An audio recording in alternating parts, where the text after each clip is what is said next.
What's going on, everybody? If you're watching this video on demand, we are about 3 minutes away. You can skip ahead 3 minutes to get to the actual video. This is our Pantheon PlusYou little pre-show. It shows you on the screen how to join if you'd like to. And we'd love to have people jump in the green room tonight and talk to our guests. It should be a good time. So if you can see it there, you can hit ! Discord, and that'll give you an invite into our Discord. And we have a nice little room set up called the Green Room, which you can hang out in. And it's usually pretty vulgar and crazy in there. I don't know how it'll be tonight. Just, watch yourself. Sometimes people mute themselves in there. But once we open up for questions, we'll get you on the show and you'll be able to talk to the developers that we're interviewing tonight. But I'll leave it at that because I don't want to get too far into it. I think we all have our drinks, gentlemen. We're ready to go in that sense. So... And at this point, we're all social Discord. Oh, that's good. So Omega, one of my moderators, just saved me from embarrassment in the show by typing Discord because I didn't start Chatbot because I had to reboot my computer today. You guys know what that's like, right? Like the one day a year you have to reboot your computer. Absolutely. Mm-hmm. I streamed for like 3.5 years. I get wouldn't be a streamer if stuff didn't go wrong. All right, so those commands should be working now. I'll save you, Omega. Thank you for doing that. But Discord, we'll show you the Discord. And every once in a while, Omega, if you don't mind, just go ahead and shoot out a link to Defend the Night for these guys so that people can check out their site. That'd be awesome, and I would love that. So thank you very much, sir. So we have 1 minute left, and then we are going to go live here. This is your last chance to back out on this, guys. See you guys. All right. See you guys. I can very quickly throw up a Hello Kitty Island Adventure stream or something. I don't know, man. That one's hardcore. Hey, Brian, you okay? Are you okay? You gonna vomit in the bag or something? I'm good to go. All right, guys. So again, 1 more minute if you're watching this video on demand, which we hope you are, but we hope you're here live. So if you're not here live, nice. Heavy breathing, heavy breathing. So go ahead and jump into the green room, guys. We will get to you. It will be later in the show tonight. We got 4 people on from the team here, so it's going to take a little longer. So I have 9 o'clock. So if it's okay with you, gentlemen, we're going to get the show started. So let's go ahead and toss up our viewer warning, and we'll get started. Oh, we're live? We're streaming right now? Cool. Awesome, man. Let me just...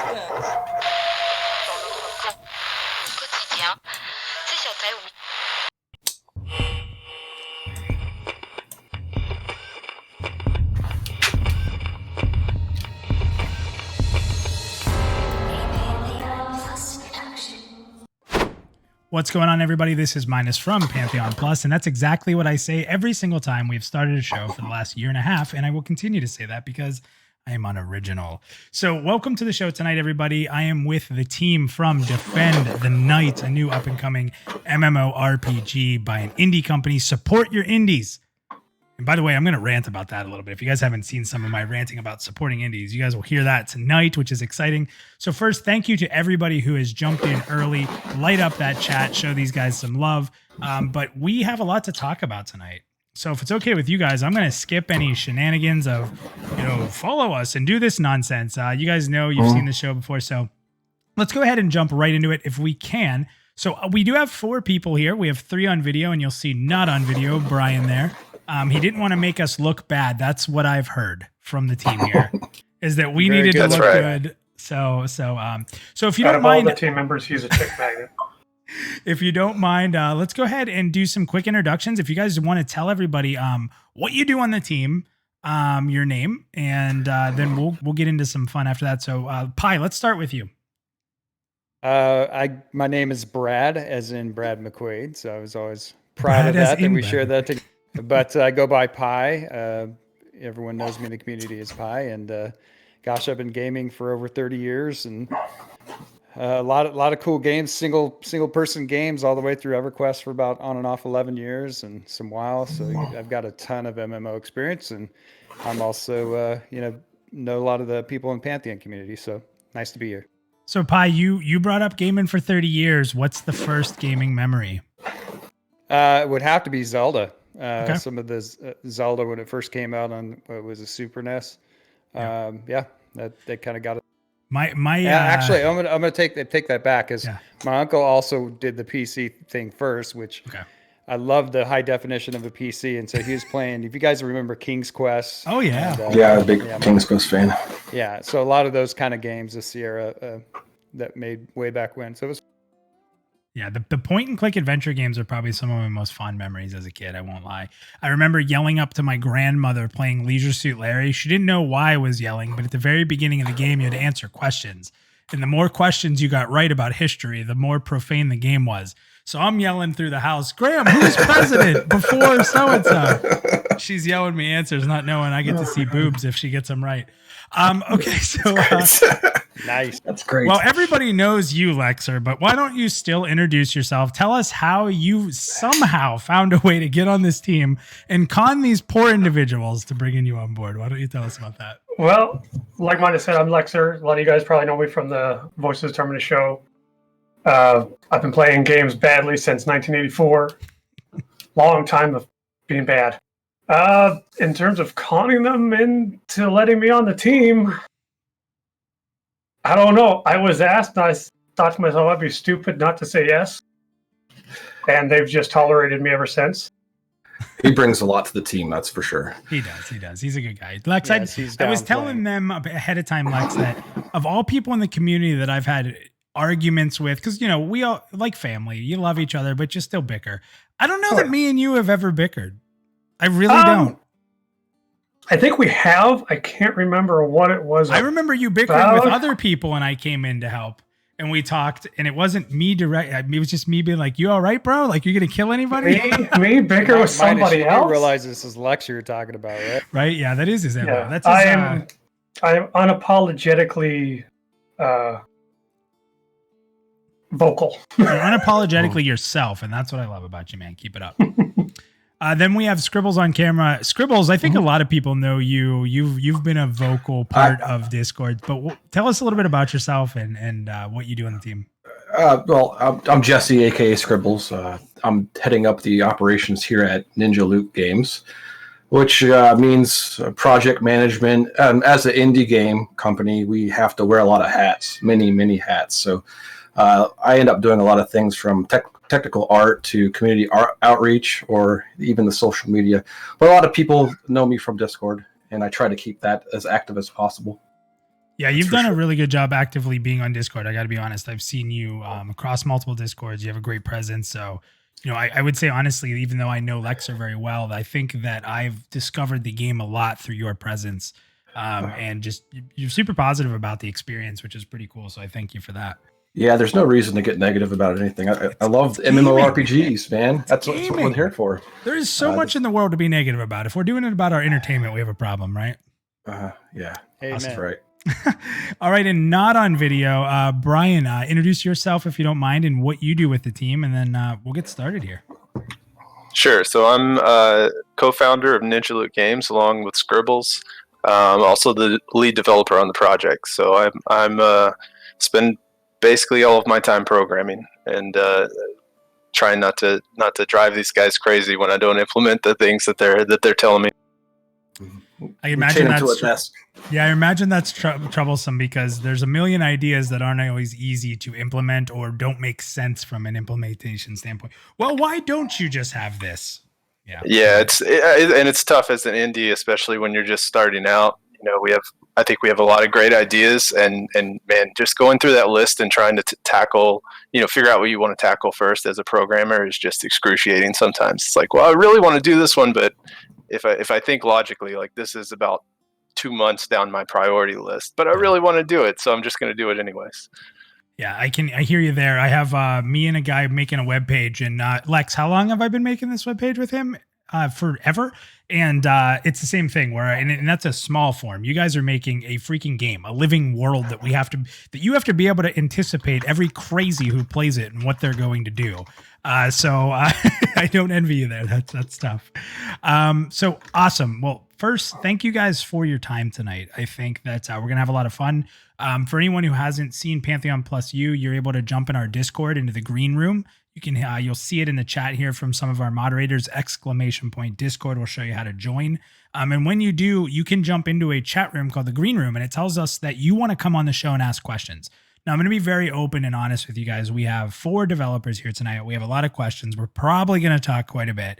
We are going to do our best to get into that green room to bring you guys on to talk with the team here, but we'll also be taking some questions from the chat that we'll hopefully get on the screen here and get them talking about as well. But if not, I promise you we will get some answers for you. So let's jump right in. And guys, feel free, jump in. And if you want to answer it, answer it. If you want to jump in over me, jump in. This is a pretty casual night. We all have our drinks and we're ready to go. So let's learn a little bit about you guys and MMOs in general, because for me, we could sit here all night and talk about your game and we could ask questions that we may not be able to answer yet. But I think that one of the things that helps viewers and fans understand a game is, what do they like, right? So what are some key MMORPG moments that you guys have experienced as players that kind of paved your way to being where you are today? And that could be positive experiences or negative. So I don't know who wants to go first, but anyone can jump in and talk about that. That's a Brian, tough. why don't you go since you're on the list? Sure. So I'll just say off the top, like as far as games go, my inspiration I'd probably have to boil it down to 3 games. That'd be EverQuest, Star Wars Galaxies, and WoW. At least vanilla WoW and Burning Crusade. I stopped playing after that. But the key takeaways there for me are just the social aspects of EQ. That's my first MMO. I played single player RPGs. I'm not a huge fan of single player games, but I played Diablo. I played some single player games and just had a friend recruit me into EverQuest, and I was just blown away. And the social aspect mainly is what blew me away. The scale of the world, I'd never seen anything like it. Did you play at launch when that game hit? It wasn't exactly at launch. I think I might have came in right after the Kunark expansion. Okay. It was a good expansion. And I was very young at the time. I think I was like 13. So I was probably one of the annoying kids that was trying to hassle people to get into their guilds and into their raids, and didn't really know what I was doing. But then I jumped to Star Wars Galaxies with some friends a little bit after that. And that game, I'd never played a sandbox before. And the sandbox elements of that, the way the classes were structured, the crafting is something I've never, even till today, have never seen crafting on that level. I mean, I know the game had some big flaws as well. I mean, there wasn't a whole lot of content at launch. They made some missteps with their patches, the infamous NGE and things like that. But also some big takeaways there with the sandbox was done so well. I have to ask now, this is known through my community, but it still gets me in trouble every time I say this, and you guys may get mad at me. I'm not a big fan of Star Wars. Yeah. So but you're talking about the movie though, right? Not necessarily the game. Well, I will tell you that the Star Wars Knights of the nice scribbles. I will tell you that Star Wars Knights of the Old Republic was one of the better games I've ever played, but that was a single player. So I never played the MMOs, but you brought up, what'd you call it? The NGE patch? Was that new game experience patch? Was that when they tried to be more like WoW? Was that the change? I think so. Yeah. Okay. So up until that point, there were things like, I believe it was the NGE patch that introduced the Jedi, where it was easily accessible, where beforehand you had to go through this insane grind to even start to become force sensitive. And then I guess through corporate, whatever, trying to recruit more players or give more instant gratification, they decided that basically anyone could be a Jedi right off the bat.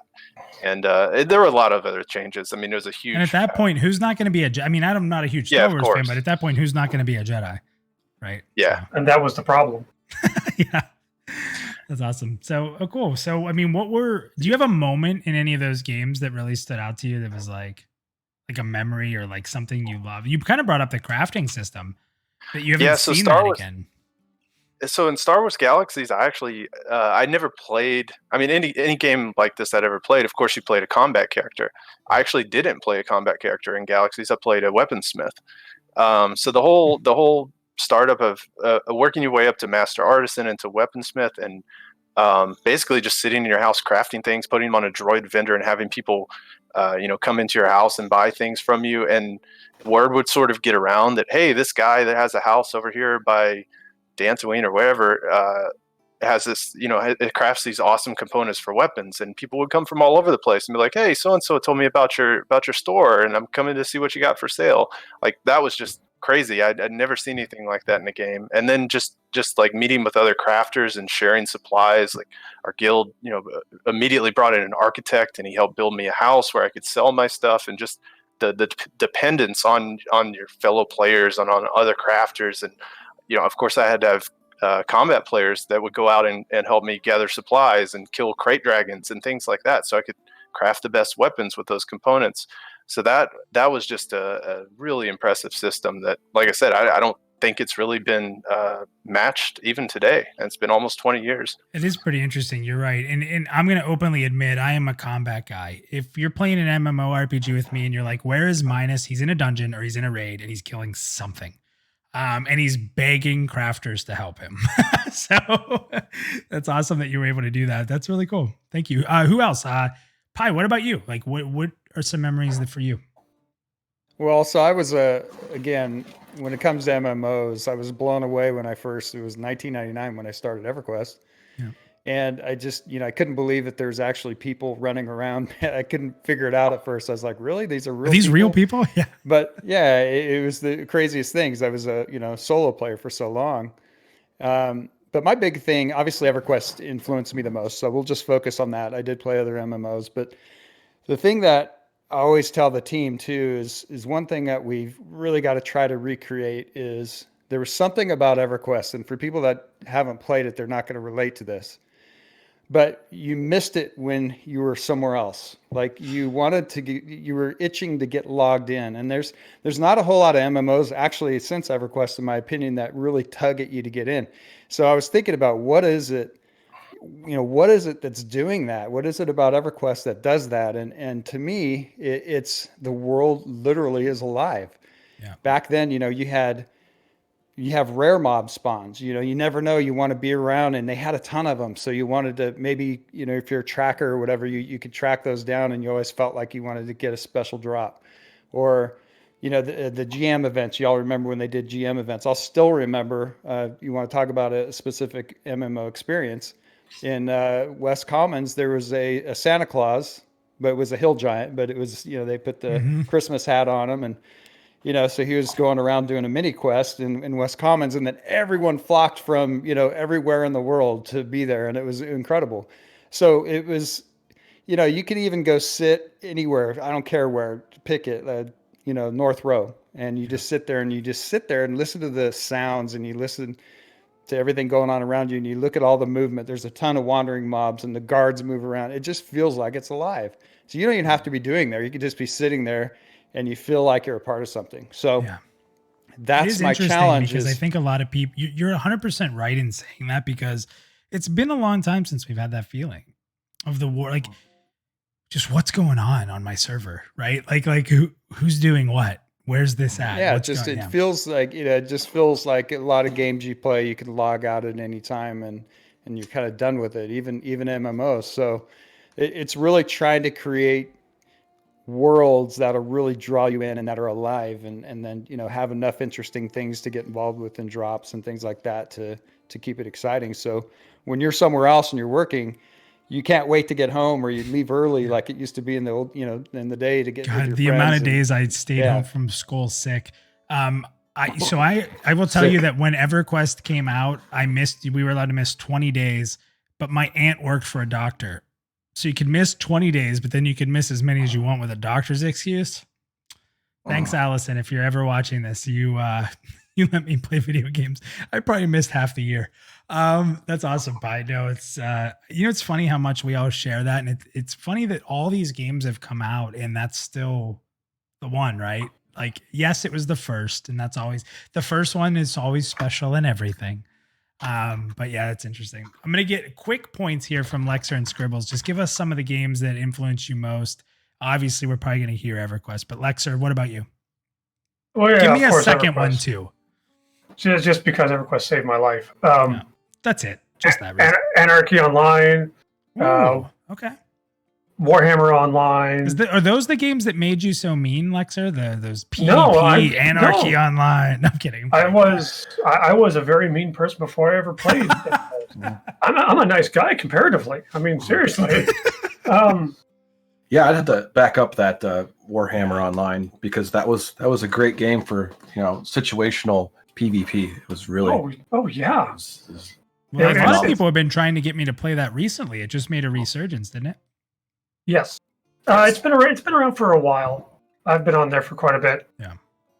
But there's something to be said about, like with Warhammer Online, where you're into a PvP scenario where it's like storm this castle, and you literally have the tanks up front shielding everybody in almost a makeshift shield wall, and you watch the two lines actually collide. Yeah. It's a whole new level of PvP experience. We don't talk about PvP on this show. No, I'm kidding. So awesome. So Warhammer, you mentioned a couple more. Scribbles, last comments on this category. You also jumped in on Warhammer, so. Yeah, Warhammer's great. I'm also a fan of Shadowbane, how they did their city systems. Yeah. So I am, I've been following the Crowfall and getting into that PvP side. But yeah, with everybody else, EverQuest was huge for me. It was like the first place that I could get immersed in and have friends that were actually wanted to be around me in the game. So that was big for me. Never had a game that did that. So. Yeah, and it's funny you brought up the friends part, right? So we're all big MMO online gamers. Raise your hand if you have more friends online and you're happy about that. So, Yeah. All right, guys. So let's jump into the next question here. We could talk all night about MMORPGs, but we're here to talk about Defend the Night. We're here to talk about the hard work you guys are doing. And I don't know if you guys are getting to see chat, but we did have a couple people call out some of the stuff they're seeing. I apologize, I didn't see exactly who said it, but someone in the chat, it might have been Mautros, said he really is liking the spell effects and the animations he's seeing. So the video down there that you guys are checking out are some of the Twitter videos that they put out on the regular. You guys put a ton of Twitter videos out. Videos. Every week we're putting out a Twitter video. So every Saturday right now we hit a screenshot Saturday, and we put a video, like a minute and a half video of what we're working on that week. So you see everything. We're out in front, showing our development as we develop it. So there's no secrets here. So you see what you get. Mm-hmm. Yeah, so the videos you're going to see here are some of the most recent Twitter videos. A lot of it around the cleric class that you guys are developing. We'll talk about classes a little bit later. And then there's a dungeon run that you guys are showing there. And I can't wait to talk about that because I have a lot of questions about that. So we'll get to that. But, the chat's definitely liking what they're seeing. So if you guys have never seen the game before or you're unfamiliar with it, that is some of the footage. And you guys are in pre-alpha at this point, I imagine is what we're calling it, right? It's an alpha, but it's more internal alpha, I guess you could say, because things are still being built and fleshed out. Okay. Yeah, it's a real alpha, what alphas used to be before they became early access. You just hit on something I've been screaming about, that nobody has a clue what the terms alpha and beta mean anymore. I agree. We can have a whole show about that. So, yes. Let's talk. Everybody's brought up EverQuest. And I think that EverQuest, in my mind, and maybe Brad wouldn't agree with me and some of the other people involved, but in my mind, EverQuest was made, and I was not a D&D player. I really wasn't. I was a D&D player later in life. I played it for a couple years because I had a roommate who moved in with me who loved it. And I was the idiot in high school that said, I don't want to play D&D because it's not cool. But meanwhile, I have 700 video games and I'm sitting in my house like a nerd anyway. But so I missed out on that. I totally ruined my childhood by not doing that. But I've always looked at MMORPGs as being D&D based. It was how do we play D&D when we can't get together, when our parents won't drive us to each other's house, when we don't have the time or we have a job. So I've always looked at MMORPGs that D&D comes from the control of the DM. The DM is writing a story. He's making you play the story. And that's what a developer is to me. The developer, the world, the game, it's the DM. And we as players are jumping into your world. So how do you guys, this is always something to me that I don't envy any developer. I don't even care if they're making a shooter. I don't develop, any developer I really feel sorry for. In this aspect, how do you guys balance community feedback and demands, but keep the game in the vision that you want? It's harder now than ever, I feel like, because you guys are the DMs of Defend the Night. So how do you manage that? I'll go first. So I think one of the first things we did when we came together and formed Ninja Games is about a year ago. So the game had been in development. I've been working on the game maybe a couple years already. Jesse and I had talked quite a bit about moving forward and forming what I basically prototyped into a full blown RPG, MMORPG. And so one of the first things we did was come up with a design outline to try to get down what are the things we agree on as our core tenets. And those are the things, when we say we're looking for community feedback, those are the things that we're looking to achieve in the best way possible. We're not looking for, so when we say we want community feedback, obviously you can't just take everything that the community throws at you and say, oh, okay, it seems like people don't want tab target anymore. Like, sorry, that's what we're using. We're tab target game. So there's certain things that we have to stick to, and we're interested in any idea that can achieve that in a better way than what we're thinking. So I think that was really important for us to sort of get that formed. Now there's some things that are farther down the line, like we mentioned. I just talked a lot about crafting and how I loved Star Wars Galaxy. So those are things that where we're still kind of forming the design. I think we do have some core things in mind around that, but we're a lot more open to feedback and changing how those ideas are implemented. But yeah, that's basically it. We want to. There's some examples, and I won't name names, but we see a lot of games now that they start to go a certain direction. The community kind of has a fit over one feature or another, and then they quickly change their entire identity. That's something we absolutely don't want to do. But at the same time, of course, we want community feedback. We hold roundtables on class design, on lots of things we have over the past several months, and we've absolutely taken that feedback to heart, and you see it in our designs today. You see it in our cleric design that you were just showing on the screen. Yeah. That was a roundtable we just held with the community. So yeah, if it's feedback that's furthering those core tenets, we're all about it. Right. That's awesome. Anybody else want to add to that? I'll add something to that. As a designer, one thing that I can say for sure with these guys in particular is that they do take community feedback incredibly seriously. You can't always just take someone else's idea and assume it's going to fit into your vision.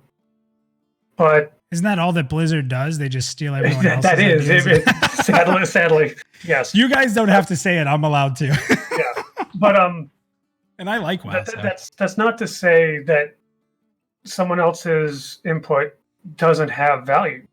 We can always find ways to improve our own ideas, like our class design with clerics. We sat down and we talked to the community and asked, what do you like about clerics? What don't you like about clerics? Why don't you play one if you don't play one? And then we sat down and said, okay, with all this in mind, where do we go from here?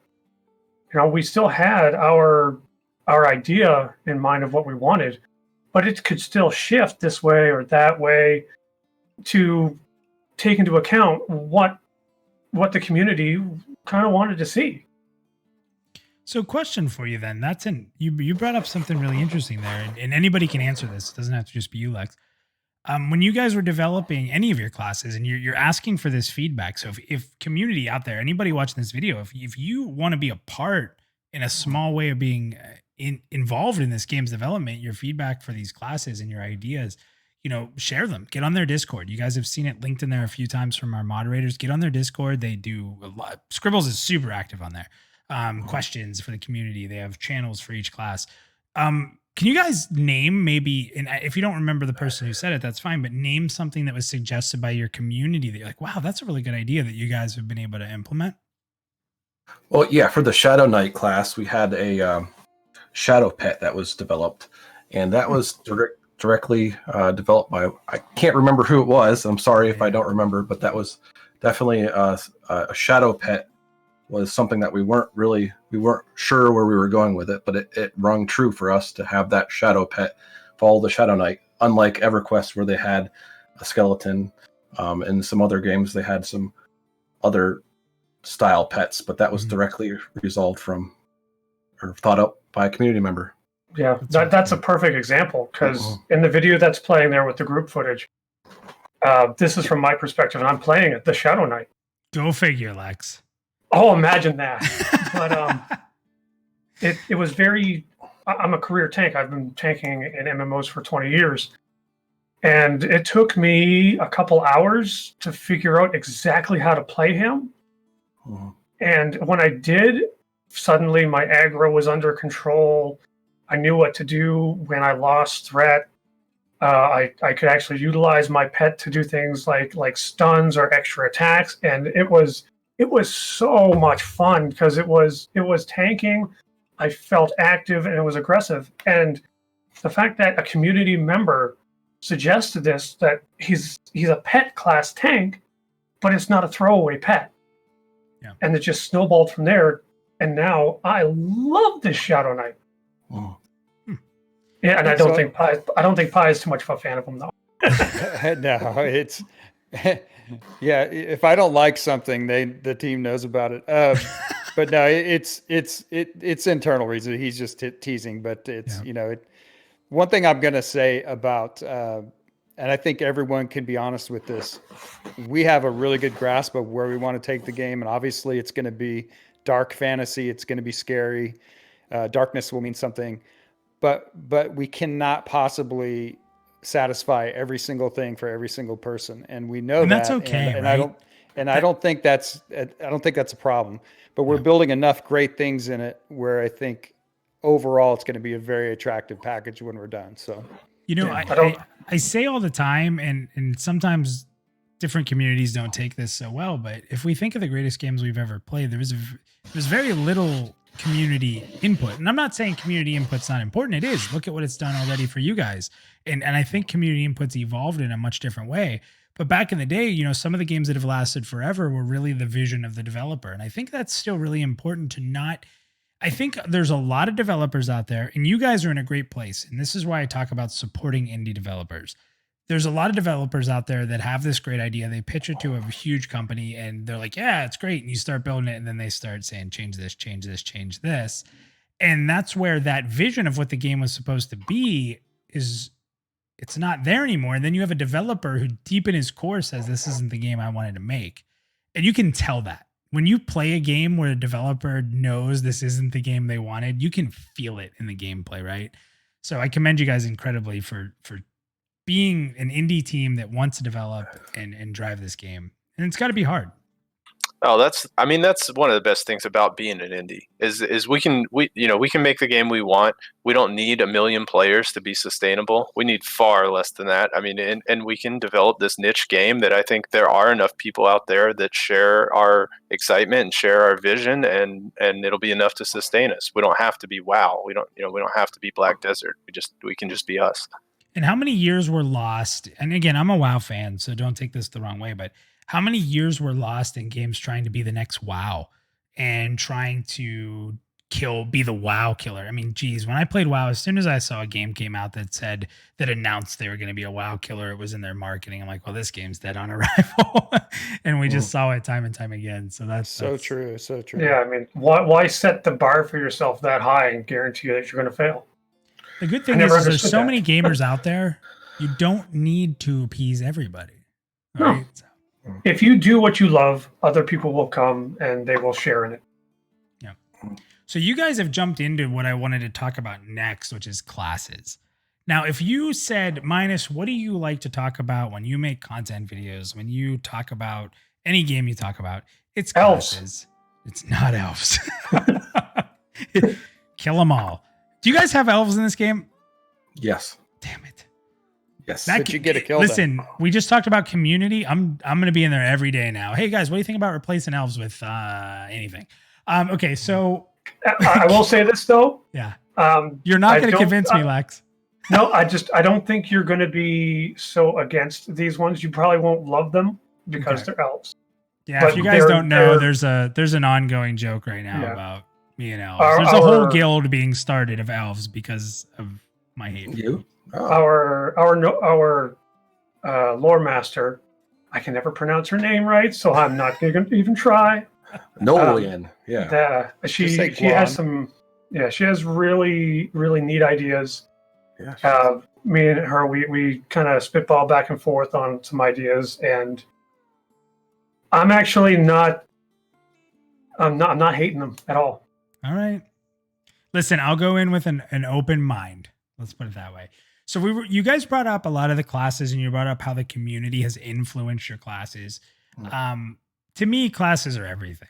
It's when we talk identity in games, it's what you are, right? It's your class. Your class, even more than your race, your class is important, because when it comes down to forming a group, people don't say, are you a dark elf? Are you an elf? Are you a human? They say, are you a cleric, right? Like, you're defined so much in the community by what class you are. So what is the goal of your class system? Are you looking to have very distinctly unique classes that are going to fill their own roles? There's a lot of games out there these days that have done a multi-class system. And in going deeper into the same thing about classes, you've put a lot of work into cleric, which you talked about earlier. So if you guys even want to expand upon how you've made that class different, but a lot of multi questions in there. So whoever wants to jump in and answer that. So I'll start, because recently Lexer and I developed the cleric class. So he and I put that together, everywhere from the abilities, how the system's going to work, and tie with our favor, and just different things in the game. And he will tell you probably the same thing. We both want to play a cleric right now. I mean, it's the kind of thing where. So wait, Lexer wants to play a cleric. Yes, I do. I am not lying. I want to play that cleric. Wow. Okay. So what the reason it's so exciting, and we're going to try to do this with all the classes, is yes, each class will have their individuality. They're going to have their specialty. They're going to have the one or two things they do really well, better than any other class, but they're also going to share a lot of things that. So if you don't have a cleric, maybe a druid can come in and be picked up, or so we're cautious about that kind of stuff too. So, but the one thing I will say is a lot of situational spell casting. It's we do not want to have like here's the meta rotation. You're locked into these key smashes, and that's all you do. It's more of a situational awareness. A lot of the spells require skill and timing and managing your resources correctly, and so, owning your mistakes. That and then the part we're not covering is also, let's say you want to be a pure cast. This is great. So all the classes will be this way. If you wanted to be a pure casting cleric and put all your power into just healing, and you don't really want to, I shouldn't say as skillful, but you just want to, you're the kind that wants to hang back and not be in the action as much and just be a really good healer. You can certainly do that on the talent tree, or you can go in another direction and be a battle cleric, where you're a lot more action DPS based, but you're also effective healing too. It's just a completely different way to play, based on how you want to take it into the talent tree. So hopefully I answered your question, but the cleric is one of the ones we developed recently, and I think that would be a really good model moving forward for the rest of them. Awesome. Yeah, I'll give a shout out to, so you'd ask who specifically in our Discord. So I have one. I'll give a shout out to Cunning Fox in our Discord, who came into our roundtable for the cleric, and he was very adamant about the battle monk, having a battle monk style cleric. And it wasn't just him, to be fair. There were a lot of others that gave us feedback and community questions, and on the forums and such, about they wanted the cleric to be more active, right? A lot of people didn't want to see us stand in the back, reading a book while I'm healing type of cleric. They wanted to see an active cleric, and I think you can already see that in some of our early videos. And like Pi said, we don't want to discourage that. If that's how you want to play, if you just want to stand in the back and heal, sure, and you can build your talents that way. But yeah, that was one particular example where I think the community feedback really drove that home, and it's something some of us were already feeling, that we want to kind of change how this class plays. We want to be active, and the community echoed that. That's interesting too, because there are so many stereotypes in this genre, in this world, in fantasy, and stepping away from it sometimes is hard. It's a risk at times, because you have this class like cleric, and yeah, I think you're right. There's a lot of us that are like, this class has just been the same thing since you guys all mentioned EverQuest, since EverQuest, right? So to take a step forward and change it and develop it more into something people want to play is really cool. You brought up, both of you brought up, Pi and Brian, you brought up that people are going to really be able to play your classes within the identity that they have, if I'm not mistaken, correct me if I'm wrong.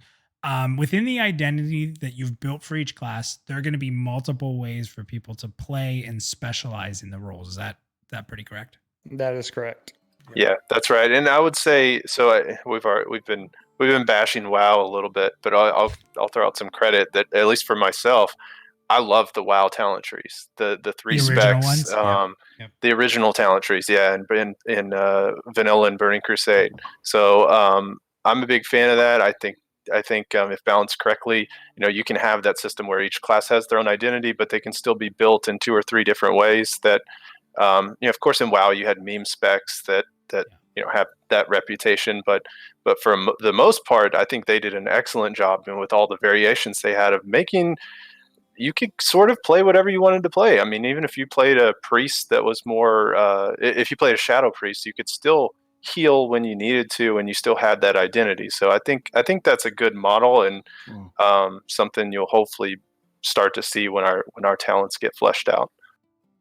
Yeah, but that's not to say if you're that type that likes to sit in the background and heal too, you'll have you covered there too. It'll be like a Oracle adept cleric style, but then you'll have that battle style cleric that'll be a choice as well.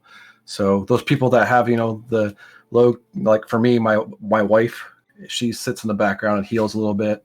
She's not really active, so I could have her join me, follow me around and heal, and that's going to be important for a lot of people that play the game.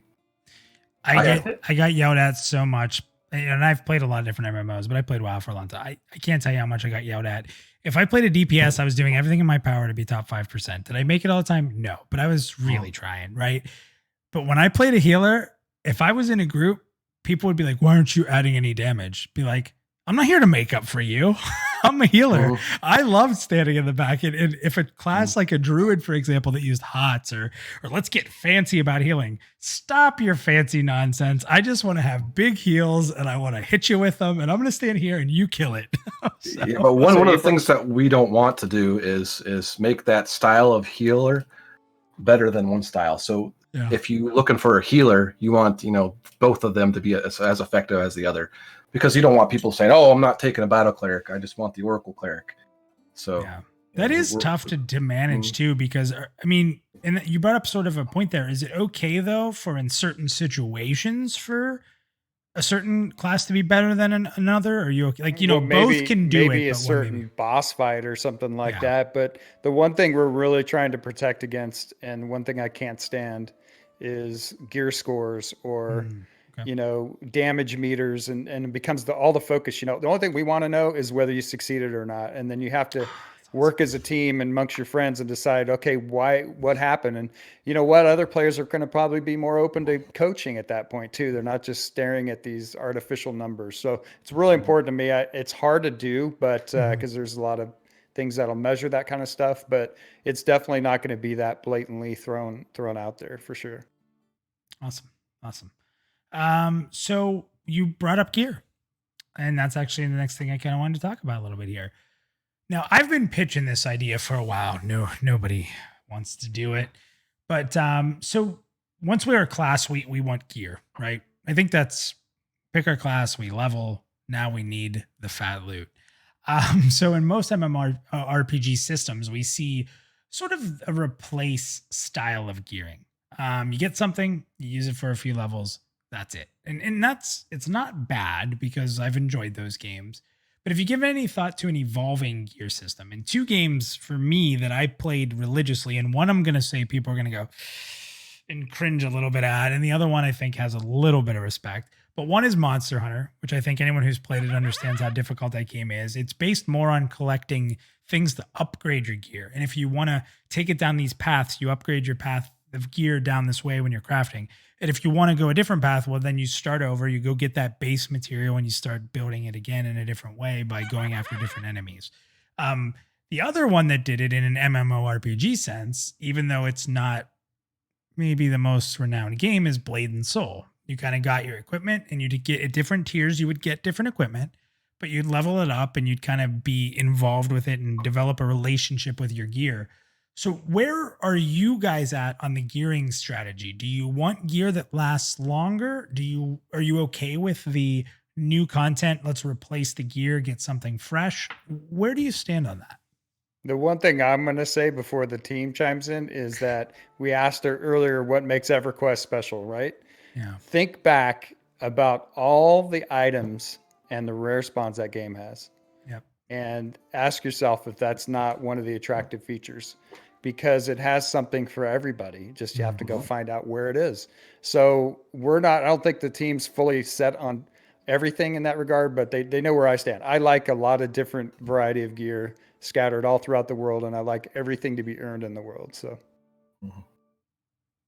and I'm similar, but a little different, because I mean I like having lots of options, but I like the ability to create gear that fits me, fits my style. If I'm playing a warrior, maybe I want to stack a lot of stamina because I want to see how high I get my hit points. If I can take a piece of gear and modify it to fit my playstyle, I feel more connected to my player. So that just brings me into the game more. I think there's definitely plenty of room to where we can find a really good middle ground. Just as long as we avoid gear scores. that's my only requirement. Yeah, I've heard that quite a bit from a lot of people these days. And Pi, you brought up something amazing there. I've played a stupid amount of MMORPGs, as we probably all have. And there's only one game where I can really name items. And don't get me wrong, you have like Thunder Fury that was a meme and WoW, but really only EverQuest can I name items and remember the moments I got them and how important they were. I mean, the first one's J Boots. If you played EverQuest and you got J Boots, exactly.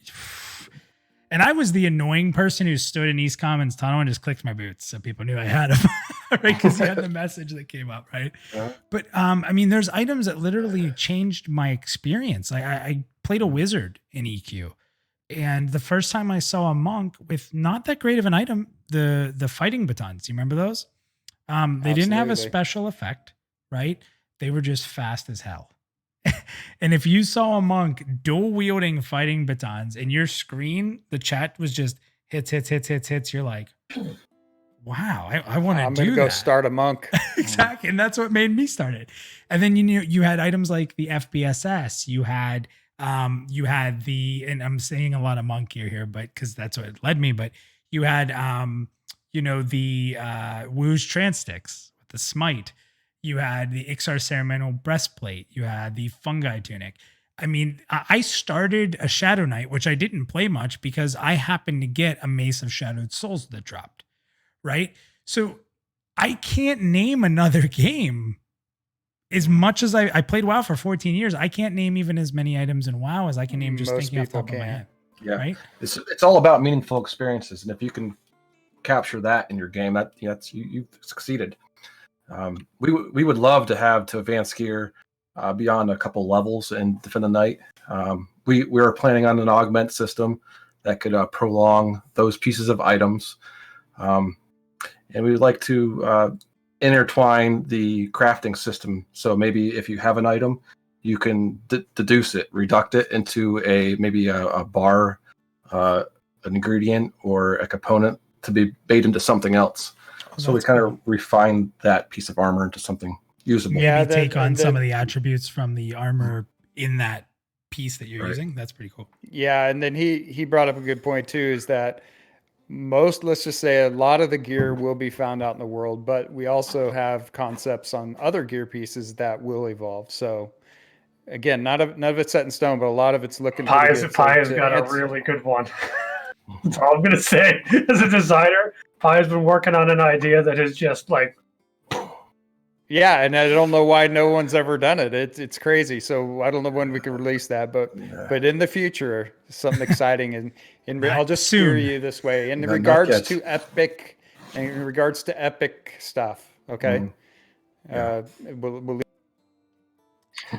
I think something that's really important there that so when you're talking about those experiences and getting those items in EverQuest, I think one of the really important things about that we care about a lot, and it goes into our design a lot, is some of those items were so damn hard to get. There's a lot of games where you just happen to waltz into a dungeon with a group, and you down the boss, and he was sort of hard, but I got the 10% drop. Like, I got this amazing item, lucky me. And you just kind of luck your way into it. Some of those items that you didn't luck your way into a fungi tonic in EverQuest. No, like there were reasons why you remembered.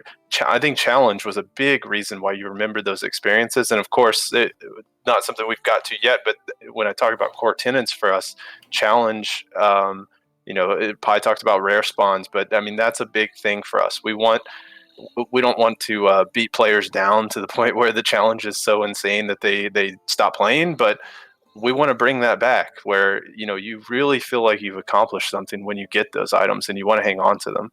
And it's funny because you brought up the word accomplish, and some people would use the word achievement.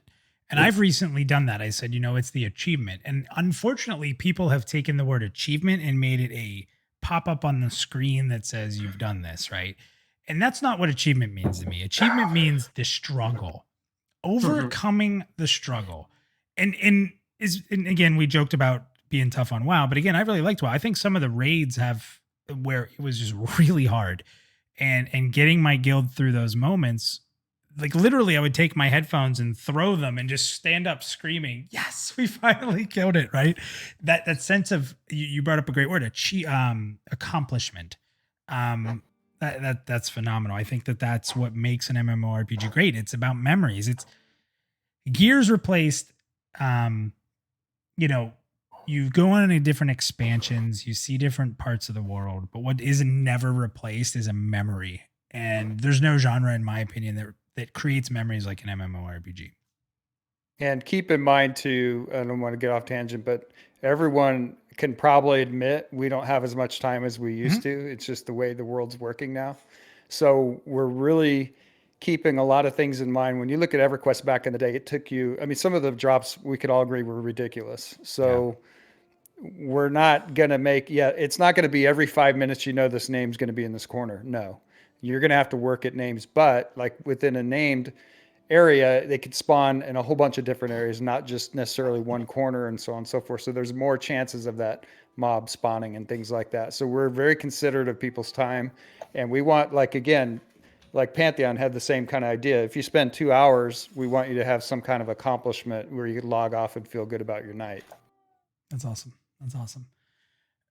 So videos, we've been looking at some of the videos of what you guys have done. People can see the video down here.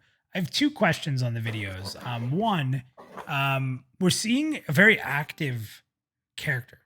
And you guys kind of brought up the fact that one of your core tenets is tab targeting. And I love that. I really do. And I'm currently playing an action RPG, MMO, I guess you'd say, with an action system. And I like it, but I'm not going to play it for a long time. So how would you define your combat system? Because I think watching the videos, characters are moving around, they're slowing, they're rooting, there's a lot of kiting, there's movement. I don't think I've ever seen a character just standing still hitting buttons. How would you describe how you've built your combat system in that sense? Brian, you're the tester. Yeah. Sure.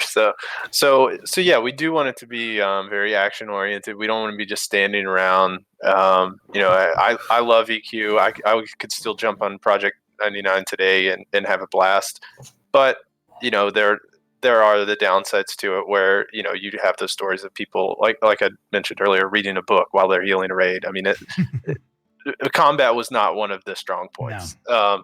So we do want to have a more active combat. We do want to have players having to think on their feet, be very aware of their surroundings. Like Pi mentioned, choosing their spells very situationally and learning to do that in a skillful way. And I would just say what you're seeing now too in the videos is very, like we said before, it's a real alpha. Our mobs, like you're watching, don't even have spells or abilities yet. We're just kind of watching tank and spank style fights. So I think you'll see that movement and the action pick up a lot more as this progresses as well, when you have mobs casting and doing things sort of randomly.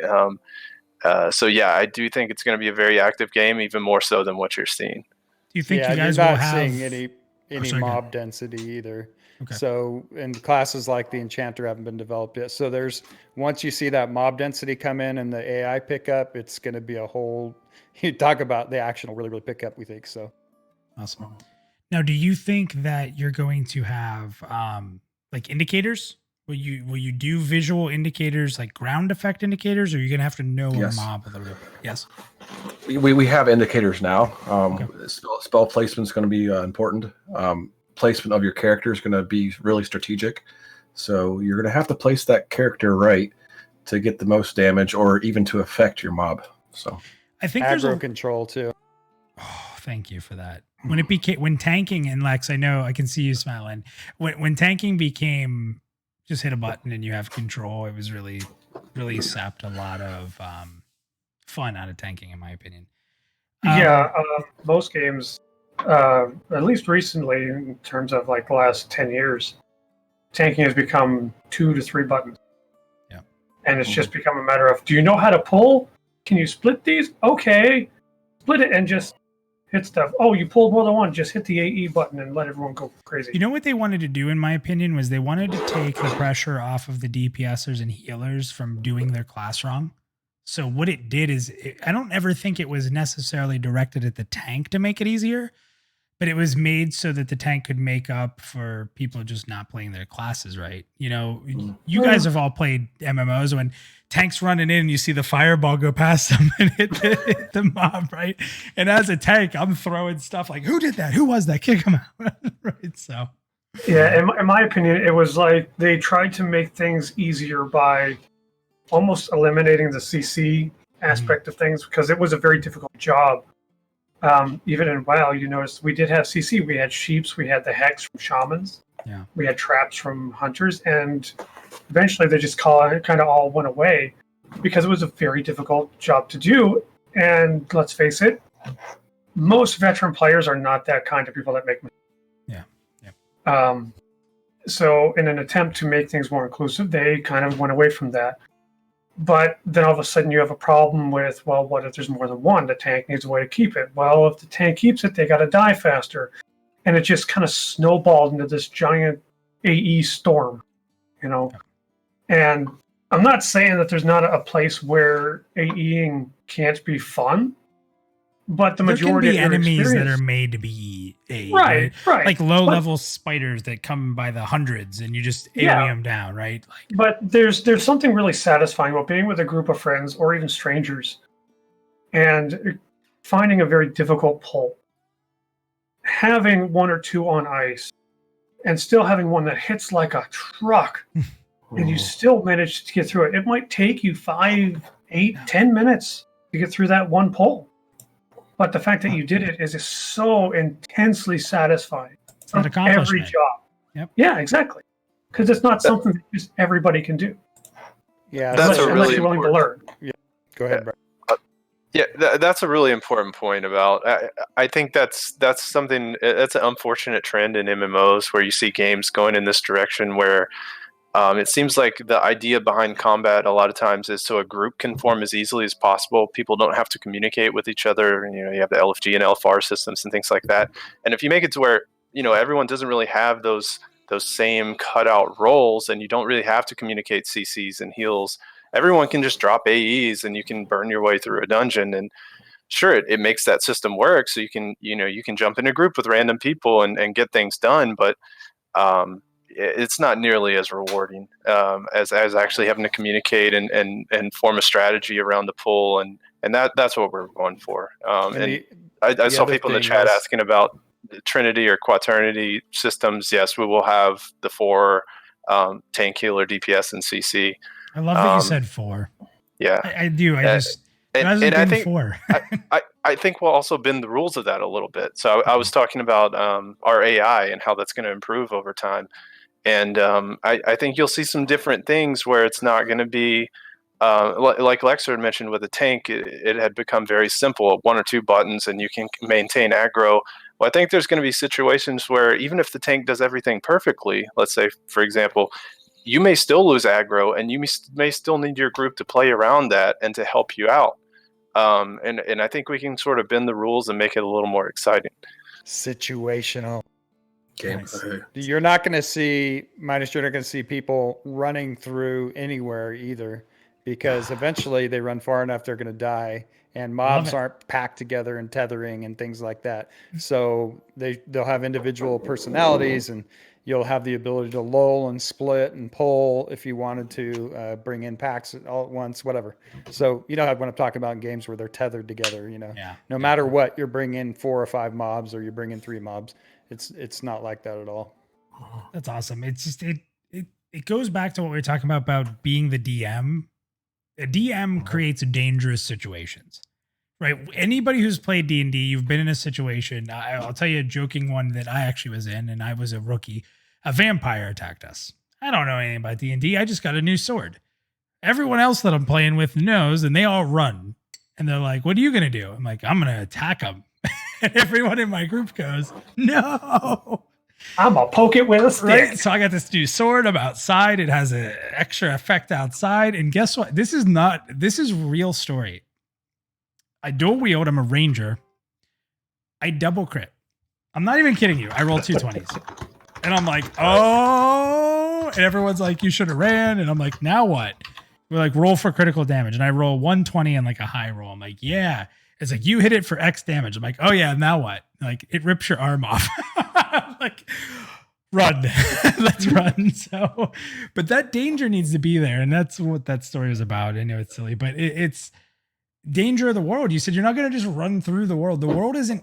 How many games have we played where the world was amazing and then they just let us skip it? Yeah, How fly over it. Yeah, it's that's sad to me. Guys, are you okay with taking a couple questions from the community? Because we could talk all night. I have a few more questions for you guys. Let's get some community in here. And Theric, if you're out there collecting questions, jump in the green room. We'll bring you in to read some of the questions. And you guys can do some quick answers to some of the questions if you can. I'm so excited about this part. This is great. Yeah. So let's do this. And I do have a couple more questions for you guys. And I don't want to keep you all night, but I do want to get them in. So Drac, you've been in the green room since we booted this up. I want to bring you in first. So let's bring Drac in. Then we're going to bring Zoo in. And then we'll bring Theric in to ask you guys some of the questions that he's been pinged with. So Drac, will bring you in first. So Drac, welcome to the show. Defend the Night PlusYou. Drac, what do you got for the team here? Well, I didn't know a ton about the game. I first learned about it when Lexer shared something, I don't know, it was a couple months back. But I was going through the FAQ, and I noticed that there is a tower defense thing, and I love tower defenses as well. So I was going to ask about like what that's all about. Yeah, I'll jump on that. So tower defense. So I'll just say, back when I first started this was I started basically prototyping the game. I think early 2017, and my goal all along was to eventually get to the point where I could make an MMO. But I was realistic at the time. It was just myself.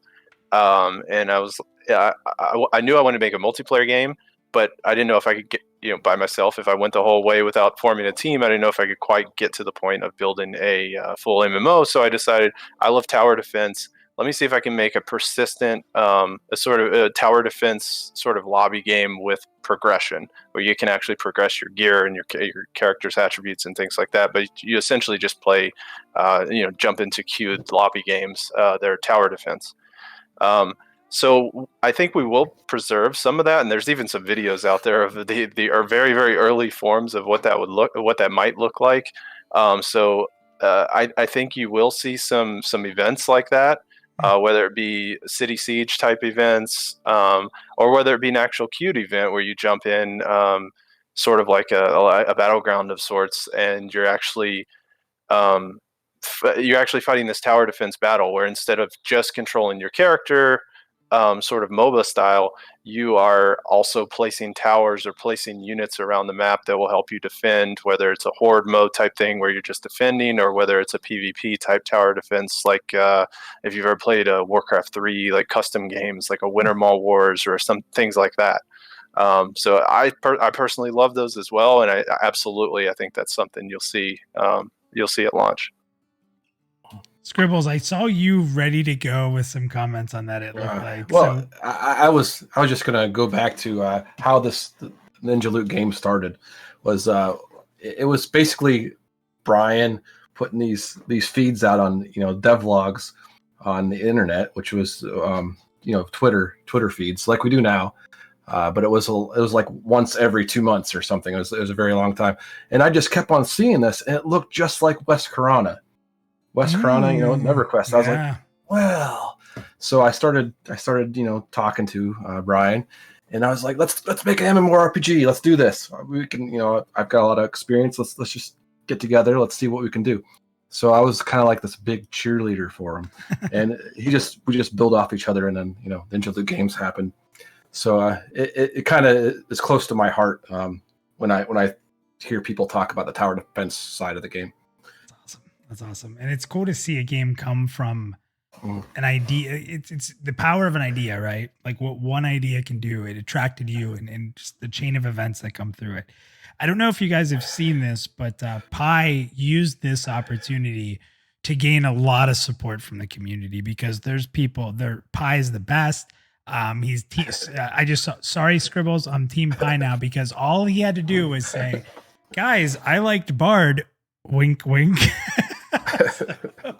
Honestly, we don't know. I will say though, the Bard in EverQuest was literally, I think, one of the best designs ever. It was so unique and so fun to play, and it was one of those where you can easily see who was really, really good and who was just kind of mediocre at the class, and that's okay. But it was really impressive, the ones that stood out. I really thought that. So was I cool. played a Bard because another story. I saw Lambent Armor. I'm like, yes. That looks awesome. Come on, they were the flashy class. Oh my gosh! And here was my character name because I was young. I was young. Don't judge me too much for this, but my first name was Too Hot, and my last name was Two Handle. I was going to say To Trot, but I guess I was wrong. That's almost as bad as my Bard. What was his name? Was Tone Deaf. Nice. So it's funny because Bard, when I played Final Fantasy 14, when it relaunched Realm Reborn, nobody wants to talk about the original one. When Realm Reborn launched, there's a Bard. I'm like, oh my God, first class I made. It's the reason I played the game. And I'm like, this isn't a Bard. This is an archer. I'm playing an elf archer, and it's delete the character. So it's been a while. And I love that you said you knew when a character to be able to say people can play a class. But you'll notice when someone's really invested and learns it is really important in MMO. I think that adds a lot of character. It adds reputation, right? I mean, who doesn't remember Fancy the Famous? Mm-hmm. Right? Great, famous Bard. Right. The other thing you said, Pi, you said you knew when a Bard was good, or you knew that they had a fast computer. Because if you didn't have a fast enough computer, you couldn't weave songs. So that's, that's true. Drac, anything else for the team before I send you back to the green room? Great question. I was just, you mentioned the Shadow Knight had pets. I like pet classes. Is the Necromancer or any of the other classes also a pet class? Yes, Necromancer will also be a pet class. So a very different style of pet, I think, from the Shadow Knight. The Shadow Knight pet is we're working this sort of tank swapping mechanic. The Necromancer will be quite different from that, but also a pet class. And I have a bit of a weak spot for Necros, so. Well, I heard Lexer's been pushing really hard for an OP Angel Paladin pet because I know he loves them so much. So I've heard that could be a possibility. You smoke too many drugs, sir. Drac, thank you, buddy. I really appreciate it. Zoo, we're going to grab you next. Drac, thanks for coming on. Thanks, guys. Thank you very much. Thanks, Drac. All right, so Zoo, we're going to be bringing you in. Welcome to Pantheon PlusYou, or tonight it is Defend the Night PlusYou. We're changing our brand altogether. Zoo, welcome in. How are you, man? Yo, doing well. How are you? Doing great. What do you got for the team here tonight? As someone who is in software testing but not in the gaming industry, how would you... Oh, can you help me? Yeah, we got you. Yep, we can hear you. Oh, I've got an echo. I still have the stream running. Yeah, just hit the mute on the stream. You'll be good. So as someone in the software testing industry but not in gaming, how would you say someone gets into the creative side, so game design, world design, class design, but doesn't have any sort of developer or coding experience? Good question. That's a good question. Well, I guess that was kind of my path, huh? Yeah. Yeah, you and me. So the one thing I'll say to answer that question, if you have a passion for it. So I have an extremely creative side, and I was always wanting to. I did some. You guys remember Neverwinter Nights, and they had some really amazing modules you can build, and so I kind of started there and built some really cool modules that are still up today and doing okay. And so I just kind of realized then that I really wanted to build something, and it was just by chance through the community that I found out about this game, and I just kind of shared that I have this creativity and things, and I just shared with what I could do, and then it just turned into I taught myself Unity, started getting into Unity and all the upgrades there, and yeah, then the rest is history. So, to answer your question, Zoo, if it's really something you want to do and you have passion to do it, there's a lot of things nowadays like Unity or programs you can get involved with. A lot of things on the net to show you how to do things, and just be involved in the community, and you never know what can happen. One thing I'll just say that to everyone in the chat, Humble Bundle have an offer on at the moment for $1. You can get a Unity introduction to game design. So I've just picked up that yesterday. And since we all have so much to do right now, it'd be a great time. So that's why I was going to say Unity actually just, they have their free, I forget exactly what it's called, but it's like their premium training that's normally a subscription fee. Due to all the coronavirus stuff, they've made it free for the next 2 months. Wow. So it's a great time to start. That's awesome. Yeah, and also is your Blender. Don't forget about Blender. Blender 3D. It's free software. You can make a lot of 3D characters with that. 3D models. I mean, it's a great resource. So yeah, check that out as well. Yeah. Now is really, there's never been a better time to actually get into game development, period. Just because of all the tools that are, maybe 10 years ago would have been considered, now they're almost enterprise grade. You can do so much with Unity, whereas 10 years ago, you could, you had a hard time doing anything. And even the Unreal Engine has become way more user-friendly. I think Unity probably put a lot of pressure on them stepping their game up. Oh, absolutely. I mean, you've got free tutorials for just about everything under the sun on YouTube. What's the other one? Vimeo. You have just countless resources. And because we're in the age of the internet, it's so easy to try something and get somebody's opinion. You may not like that opinion, but you can still get it and you can learn from that. And I mean, like I said, look, 10, 15 years ago, how many people were just making games in their basement? Not really anybody. The people who were got picked up by studios to create these giant titles. Like, EverQuest, it was just a nothing, and then Sony picked them up. Yeah. Or whatever other company was, starts with a V. But and now you've got these amazing indie titles. Everything from, city builders to MMO. Yeah, I think really, that's super. Sorry, Alex. I mean, no, I was just going to say, sky is literally the limit. Just if you love it, do it. Don't let anybody stop you. And I think it's particularly important for MMOs because the financial incentive for AAA studios to continue making MMOs is quickly kind of drying up. I think studios are kind of afraid of it at this point. So indie developers could be the future of this genre. You've just picked up on my second question, which was the biggest indie successes seem to be platformers or 8-bit or 16-bit games. What are the unique challenges of developing an MMO with a limited? Oh boy. We don't have that much time. Oh wow. So it's loaded. So an MMO is kind of an insane goal for a single developer, or even a small team like ourselves. I mean, you got to be a little bit crazy to even jump into this, I think. It's obviously a massive undertaking. I think so. One of the things I started doing just as a programmer, and I know the other guys have started small with whatever their specialty is, building or art, is just to start small and prototype and see how far you can take it, and see how far you can push your knowledge, how quickly you can pick it up. Probably almost no one is going to be able to jump in and make an MMO right away. But you can make smaller things. You can maybe make a single player RPG. Maybe make like you mentioned, a platformer. very different games, obviously, but just understand the engine and understand how physics works and things like that.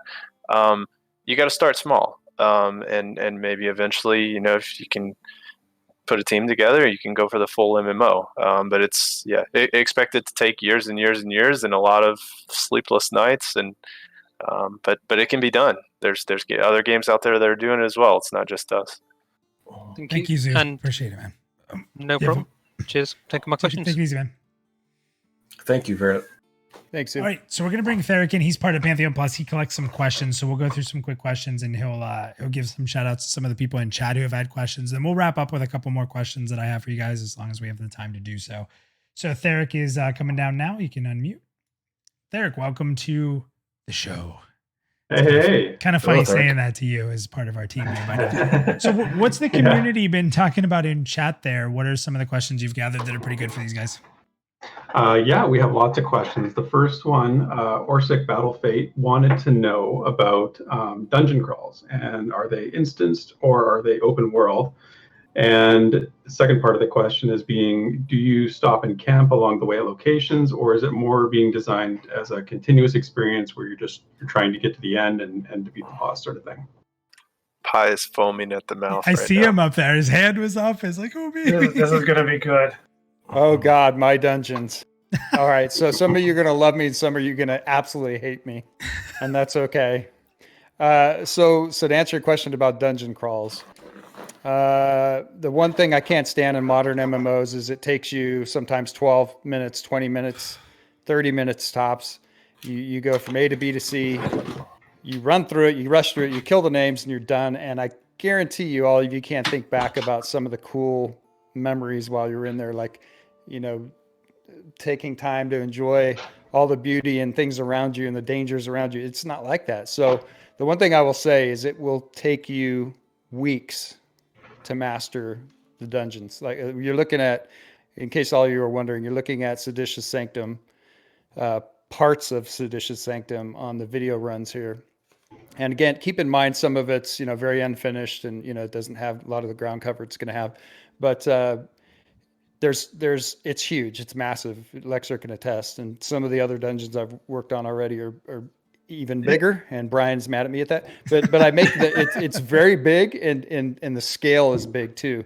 Do you remember back at EverQuest when doors were big, or, you know, there just everything was big in scale? Well, we're bringing that back. It's going to have a lot of scale, and it's also going to have a lot of tight corridors where you're going to feel claustrophobic, hidden walls, illusion floors, traps, danger, darkness, you know, it's going to have it all. So hopefully I'd answer your question. So a dungeon crawl will be an absolute journey. You will probably pick key areas, but you're going to have to learn what those are over time. You're going to have wandering mobs, right, to deal with. You're going to have to learn the safe zones and safe areas. And yeah, so that's kind of the crawl, is you're going to have to figure out where the drops are. There are going to be areas within the dungeon that you're going to have to get acclimated for. If you run in there, you're going to take too much damage. We can go into some of that in the near future, but it's basically our resist system, which I think is really awesome. Can't wait to reveal that. So you will have respawning mobs in dungeons? Absolutely. Awesome. That's huge. Yeah, so it's live. It's an open world. Afraid of what's behind if you, and getting and the wandering mobs too. The wandering mobs really test you, and having a lot of them, making it feel alive. And it will be open world, but again, I think that to be open world, you have to have a really massive dungeon so you can fit a lot of people and feel like you're not being overcrowded. So hopefully that answers. Let me just, I love telling people that we put in the first dungeon, about a month ago, maybe? And we all sat down and we did a run through, and Kai gave us the tour, and we were there for 4 hours running around. We only had maybe 5 mobs at the entrance. We got lost multiple times. I even got lost. Pi was leading us and got lost. And then when we were running out of time, all of a sudden Pi's like, yeah, we haven't even seen it all yet. And it's just like, what? That's awesome. If I can be in there without anything stopping me for 4 hours and still not see it all, I cannot wait. I mean, granted, yes, we are going for maybe a 2-hour window of actually accomplishing something. But the fact that you can go into a dungeon for 4 hours, that's awesome, and not see it all, that just screams like weekend adventure. I'm gonna go get me a big thing of soda, a pizza, and the bucket. And I'm just going through the dungeon all weekend, and I miss those days. That's awesome. Theric, before you jump to the next question, you guys actually kind of hinted on one of mine. Now, you had brought, I apologize, I don't remember exactly who said it, but you brought up that the game's going to be a little darker. It's going to be a little more evil themed, right? There's going to be this scariness to it.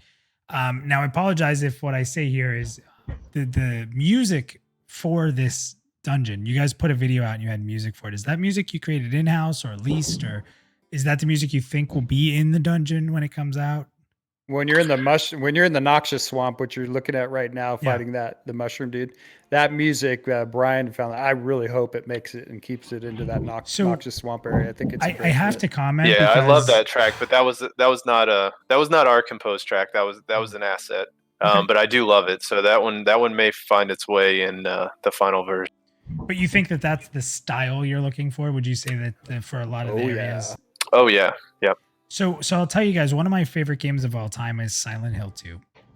And one of the things that made me really excited about that dungeon and the choice you made to pick that, it had this Silent Hill eerie sound to it. It was the way the drums hit and they're a little distorted, and just that eerie feel. I think you guys not only captured it in the environment, that was something I was going to talk to you about, and Theric brought it up in that question from our community, but I more of that, please. I'm a guy who plays an MMORPG a lot of times with the music off because I feel like the music doesn't add to the area, but that music and that clip, if you guys haven't seen that, anybody watching the video, please go onto their Twitter, check out that clip of the Sanctum with the music and with the sound, and you really get this eerie feeling.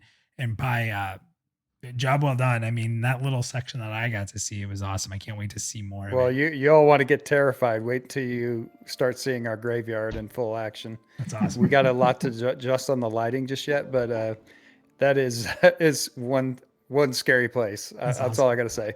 You're going to see it and you're going to go, holy crap, should I venture off into that area or not? What else do you have from the community there, Theric? Okay, so Omega Contagion wanted to know, and this is sort of a hot topic, is are you going with open hot bars or is it a limited action set? I know where I want to go, but let's Ryan or Scribbles, you answer. So I know I know what I like. This is a bit of an internal argument. Actually, a few of our team that aren't here probably have a lot to say about this as well. So the way it's set up today, I'll just say, is there would not be a limit. So what we essentially have is a couple of hot bars across the bottom, and then you could toggle between them so you wouldn't have hot bars all over your screen, but you could toggle the ones at the bottom and have 6 or 7 different copies of that and be able to swap in combat and have all your spells available to you. I think it's obviously a big debate, right? It's a big debate with a lot of games of how many spells and how many can be active in the hotbar at one time, and do you have to leave combat to switch out? And to me, I think at least, and like I said, we may change this because we're still having a lot of internal debate about it, but I think I would prefer to have more available. And if you have the skill to swap between a bunch of bars and use your spells situationally, then more power to you. And there's something to be said for planning ahead and making sure you have the right spells on your bars and you can only use those. And I get it. I've liked games like that. But I don't know. To me, the biggest problem with not limiting it is you just have these bloated screens with hot bars all over the place, and you're taking up the whole field of view, and that just annoys me personally. So if you can swap them around and not have to do that, I'm okay with it. Yeah, I think a good way. Sorry, I think a good way to describe it is we're going for limited but not restricted. It's not going to restrict your gameplay. A can of worms saying that. But you're gonna. I mean, it's like because we're banking on an awful lot of situational elements here. Having a restrictive ability set is going to be detrimental to the design of it. But at the same time, if you don't limit the number of actions that you can have, they kind of lose meaning overall, or it almost takes away from the experience. So having to choose between a couple of these spells or a couple of these other kind of spells, it adds another layer to your experience. But you're not going to ever go into a dungeon or into a raid or anything thinking, "Oh God, I'm completely unprepared. I can't be here right now." You're still going to have more than enough slots to be able to do what you want to do. And I'll jump in real quick, and then Brian, I'm sorry, I'll let you go there. But the other thing too is I think that he prefaced that question with it's a controversial topic, and it's because in Pantheon it's a very controversial topic. But there's something that I would point out about your game that separates the controversy quite a bit. Talent trees. You've talked about being able to develop a cleric into the style of cleric you want. If you have a system to customize your character, then not being so limited isn't a bad thing, because if you're open, you're still going to pick your skill sets. If I'm a cleric that simply wants to heal, sure, I can have access to everything, but guess what? I'm going to sit back there using my 7 abilities that I love to use when I heal. And the talent tree system defines the skill set I'm going to want to use a little bit. I think that it's more of a controversy, and I love how he phrased that. This is a controversial topic. In the Pantheon world, it's controversial because there's really not a talent tree. So the skills are how you build your quote unquote talent tree. So you guys saying that you sort of want more of a way to build your character to be more unique in the class and how you want, I think gives you a lot of flexibility. I don't know if I'm misspeaking there, but and Brian, you were about to speak, so go ahead. I think it was Pi. Oh, yeah, Pi. Well, I'm sorry, go ahead, Pi. No, that's okay. So one thing I wanted to point out is, and I think this is where we're all in agreement, we don't want too little. So to me, ESO really pisses me off when I play it. I'll just tell you, because I always why do I have to flip around? Some of you like that. That's fine. But again, I don't like things that are a pain in the ass. So I don't understand why you'd have to flip around. It's not necessary. So we're going to have enough abilities present, because keep in mind, you're going to have utility. You're going to have, your main functions. You're going to have DPS. You're going to have things that, so you want those options available, but keep in mind, you're going to have to manage your resources or you're not going to have anything available. So that's another thing. But your classes will synergize. So having the abilities to use more of those skills depends on having a good group member that's good at replenishing some of those resources or stuff like that. And you mean relying on other people in a multiplayer game? Exactly. Gasp. But just give you a little, a hint, you come through a darkness area, you're going to have classes with utility and a bunch of creative ways of how to light up a dark area. And if you don't, mobs will be hidden in there and stuff like that. So again, you want those extra spell slots for utility and things like that. Awesome. Theric, if you have one more from the community there, we can get that out. Yeah, we got one more. So the Beard Sage wanted to ask, this is sort of an animation question. He was asking about, will different races have their abilities look different based on, I guess, either race or class? So for an example, or if you remember the Ixar in EverQuest, they didn't have the kick, they had the tail whip instead of the kick that humans and other classes or other races had. So what are the differences in animations based on race and class? Well, the yes, Relgoth, definitely. Yeah, go ahead. Yes. Yeah, so the Relgoths are demon class. It has horns, so you're going to see a lot of different head movements to charge at your opponents.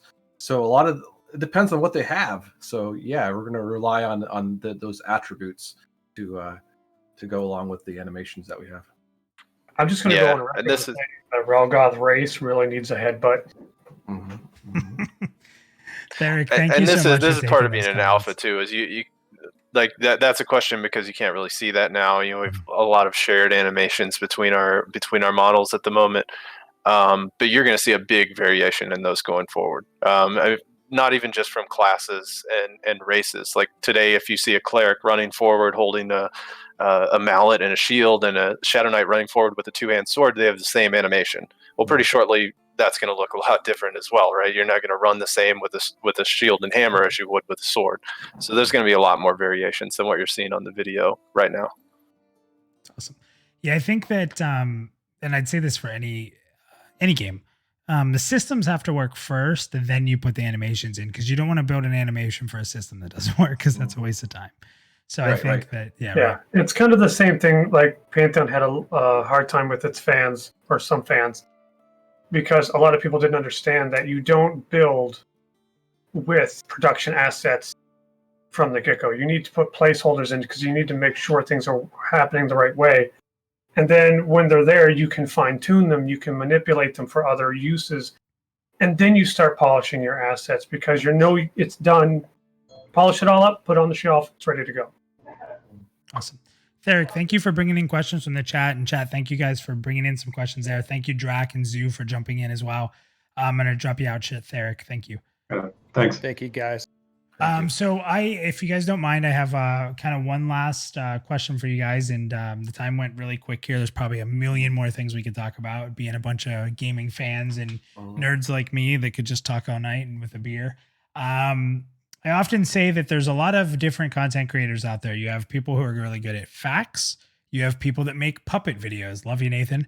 And then you have people like me who just want to have a beer with you and talk about nonsense forever. So we could easily do that with this group. So let me give you guys your life back here shortly, but let me ask you guys if we can talk just quick hits here, because I don't want to keep you all night. I'm going to bring up some bad words. This is a scary topic for some people. There are some bad words in the industry right now for MMORPGs, and most of them are company names. Cash up. Yeah. Cash up. And I'm someone who, I'm going to be honest with you. I don't judge the bad words as all inclusive. I can see positives in things, even when it's difficult. So let's go ahead and go through these. Anyone can answer them. If multiple people want to answer, jump in, please have fun with it. Let's go through a couple of these words and we'll wrap it up and give you guys an opportunity to talk a little bit more about how people can connect with you. But let's get through some bad words. So the first one, I don't know why this is a bad word, but I do, but instances. Is that a bad word to you guys? What is that bad? Why is it a bad word? If it is. Not necessarily a bad word, more of a tool that needs to be used only when you need it. Creatively. Yeah. I mean, there's a time and place for everything. So not all inclusive of everything, but eventually right. It's kind of like, if you have a party at your house and you start just throwing certain people in a room, closing the door, that's not really a party, You have let's see what's going on in that room first, Lexer. Well, let's assume PG-13. Yes. But when you get everybody together, that's when the real fun starts happening. Yeah. Everyone starts talking, having a good time. And it's the same thing with our dungeons. Go open because everyone's going to have a great time in there. They're big enough to where you could have, more than a dozen groups going wild, and they might not even see each other. But there are cases where instancing does make sense. For example, player housing. Having 4,000 players on a server, all with their own houses and plots, and then all of a sudden you're trying to put that in the world. That's not feasible. I played Arcade, and housing was what chased me out of that game because of how miserable open world housing was. So I get you there. So it's a tool. Use it when you need to. I'll say this. I think we're going to have enough open world with our dungeons and the actual zones themselves where I think it's okay to have an instance raid situation, especially one where, maybe it's a smaller one, like a 12 person or something like that, but you have to get keyed for it, or you have to get, you have to do, detailed quests line and get everything together. So you're going to be helping your teammates and your friends progress and get to the point where they could do this raid. And I think sometimes it makes sense knowing you could just go in there. It's going to be difficult as it is without having, to fight over another guild or something like that. It's going to take work just to get keyed for it. So in a situation like that, again, we're not set on everything, but I think it would be okay to go into there. And then, you have that 2 or 3 hours of raid night. And in my the challenge opinion, is going to be the actual raid. It makes too much sense to a developer to be able to do it. Like I think a combination works well. The next one, and people have already, as soon as I said bad words, if you guys watch the chat, this one came up immediately. Here we go. And I'm going to tell you, I'm not against it. So there goes a bunch of followers. Cash out. Oh God. It's another tool that's been abused way too much. Yes. You want to see a mistake? Ask any of your original ArcAge people what cash shops. Can it be used for good? Because I do believe it can. I do believe that if a game is good enough and it's made by an indie developer, that there are a lot of people that want to be able to give more. And I don't know that an extra subscription cost is going to do it in this day and age. So being able to say, hey, you know, I want to throw this to the company. This is something that'll be cool for me, but maybe not put me ahead of other people. Yeah, there you look, dude. I don't know if you saw it. Said, "Don't tell the Blade and Soul story." Whew, that was. I'm a gambler. That game got me good. That's all I'm gonna say. I think that there's a way to use it right. I mean, there is absolutely. So we argue a little bit internally, but I think we're for the most part agreement on what not to do. I am one of those sticklers where I think I won't get my way on this, but I'm a stickler where I want everything to be earned in the game. I want everything, because I'll give you an example. Like, you know, remember in North Row, I saw a guy running with black armor, and I asked him, and it was shin armor, and he got it from Guck. You know, now all of a sudden you have to find out in the world where to go get it, and it creates this excitement. So all of a sudden you offer something in the cash shop that's really cool and groovy, then it kind of takes the interest out of the world. That's all I'm going to say about it. But there are other things creatively, and we even talked about recently role playing, right, Scribbles? So yeah, we're even considering the role playing aspect of having some cool things that people can get into. So we're thinking. See, and I think that's really cool. Yeah, we have people on staff that are dedicated to role playing, so we're gonna really kick up some dust in that avenue. So that's one of the things that we want, cosmetic only type of RPG gear, role playing gear. Yeah, and I don't think. I think ideally for all of us, subscription model would be, if we could make that work and make the game sustainable, that would be ideal.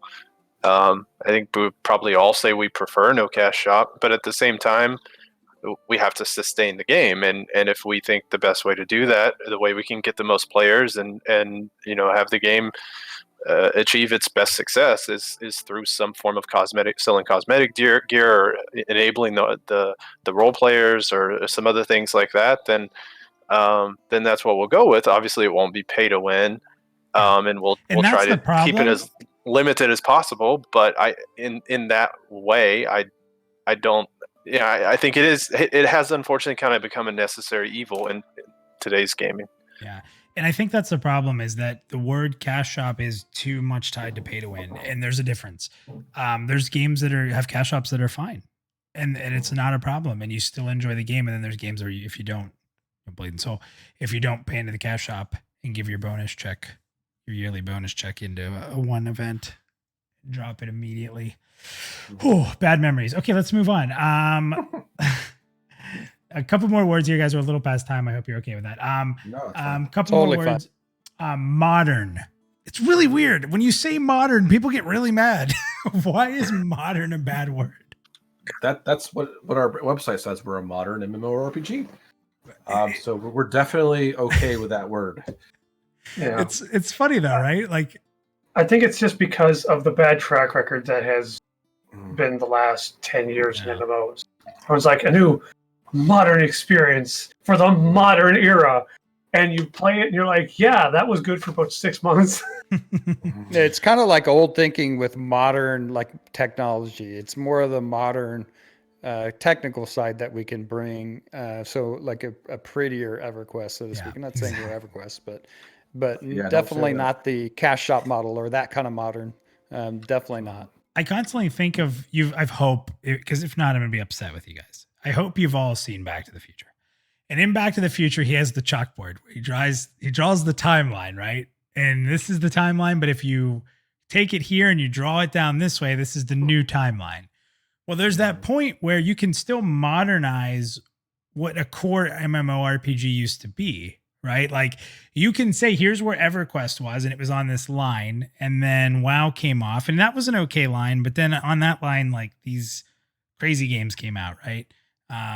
Blade and Soul. And then you'd have it come out. You can still make a modern game off that first line. That's kind of the way I've always seen it. Like, if you just remake EverQuest, no one's going to play it. The EverQuest succeeded because of the time it came out. We all said that, I think, in this show. Is it came out like, what is this? We can't get that again. So you can take those concepts, but you need to modernize, right? I think what we've said is a modern MMORPG with classic design. So, and what we're really trying to say by that is we want to take the best of both worlds. We love some of the classic elements. We love the challenge of the old games, the social aspect of the old games. But we don't want to sit here and act like all of the MMOs that have come out for the past 15 years have done everything wrong. Obviously, they've done some things right, and we want to take some of those components away and put them into our game as well. Yeah, with anything, you're constantly learning. And if you ignore what's there, you're not learning, whether that's the good or the bad. Sometimes you play a game just to say, this is what we need to never do, ever. Couple more for you guys. Dailies. Again, I'm not against dailies, but how do you guys feel about that term? I despise them with a passion that burns hotter than the fires of hell. I agree. I said earlier I quit WoW and Burning Crusade, and this was a big reason why I can't stand daily. Okay. The only thing I'll say to that is we're going to have a favor system, and you're going to have incentive. There'll be many ways that you can build upon that favor, which is great. And favor is going to be a huge thing in our game. You're going to want it. So, but again, there's going to be all kinds of different ways. Yeah, it's religion. Religion favors. Yeah, I didn't know how much to go into it, but it's going to be important, and it's actually going to be a resource. So, but the cool thing is you can get it fishing. You can get it questing, or we're trying to find all the ways, even maybe crafting. There's different ways. There's gonna be quests with your gods and things like that. That's cool. When I think of dailies, it's not going to be an exclamation point out in the pasture, and it's going to be these 15 boars every night at 8 p.m. or something like that. What I would envision that it would switch, and different players or NPCs would actually have these different kind of quests available, and you have to search and actively find them, and the community in the game can tell you where they're at or something like that, and then you go get those quests done. So yeah, it might be available every day because we want that as a part of the mix, but it's not the same looping quest every day. Okay. Two more. Team, is that right? Is that right? The religion system. I am so I know you are so proud of. I am so proud of that design. It's like the crowning achievement of my life. Really well done. I think y'all will be very impressed when that gets. That's exciting. A reason to log in that isn't forced. That's cool. Yeah, that's cool. Gating content again. It's really crazy to me sometimes. Like, I feel like sometimes when something's good, people just want to find something wrong.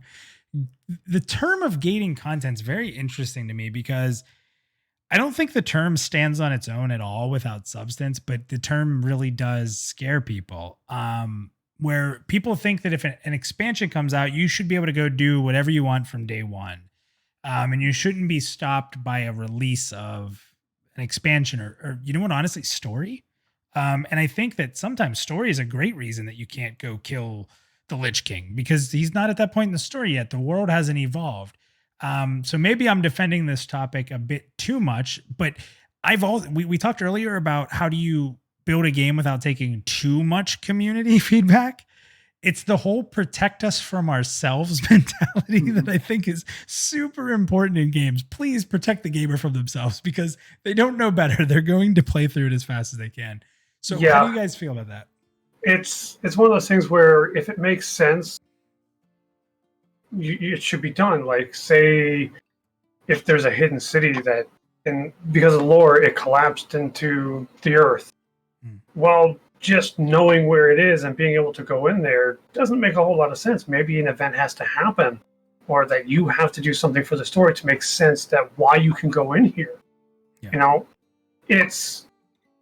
I understand because I was there during the Wrath of the Lich King, where everyone's like, we're done with the expansion, but we're not fighting the Lich King, and he's coming later. It really didn't make sense, So if it makes sense, I don't think it can be a bad thing. It can be frustrating, but it can't be a bad thing because if it was the opposite, people would be complaining that, oh, I can just walk in here and why, you know? Yeah, I think challenge is challenge gating. I'm personally fine with it. I mean, just because you paid to play the game doesn't mean you should be able to walk into the toughest instance in the game and find success. Like you should have to put in your work to get there, and to get the gear you need to get there, and the guild and the friends you need, and the skills to actually go in there and have some success or get your key or attunement. I don't have a problem with that personally. I don't think you just because you paid to play the game and you don't necessarily, for whatever reason, can't play it at the level that you need to get into the hardest instance, we don't need to make an easy version of that for you. Like that's something you can strive for. Maybe one day you'll get there. That's awesome. And you don't pick up a book and then read the last chapter. So awesome. Well, guys, I've kept you a few minutes extra. I want to give you a second if you want to tell the community how they can learn more about what you guys are doing, about Defend the Night, what's the best ways to follow, and anything else you want to throw out there. So please do in this time. That's pretty easy. Follow the Twitter. Go to our Discord. Should be in this. Should be Mega Contagion has www.defendthenightgame.com. Just go there. We have our Discord link there. We have our links to our Twitter feeds, and come and join us and talk about the game through Discord. It's great. Yeah. Thank you, Omega, for posting that. Keep an eye out on the announcements, because when we move on to another class, there'll likely be another roundtable. Even if you're a Paladin fan, you better step up, because if you don't, Lex is going to have more say. So, well, here's the thing. Even if you don't play a class, that does not mean your opinion doesn't matter.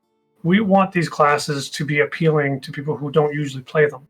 So when we sit down and talk Paladin, I'm going to approach it as what would make me want to play it.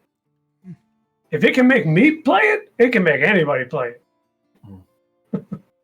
awesome. I mean, we already accomplished that with our cleric, so This is true. It's a really cool thing. I don't play healers, and I sat down, kind of leaned back in my chair, read over the design spec. I was like, I really want to play a cleric. What is wrong with me? So yeah, guys, please check out their website. Check out the Discord link.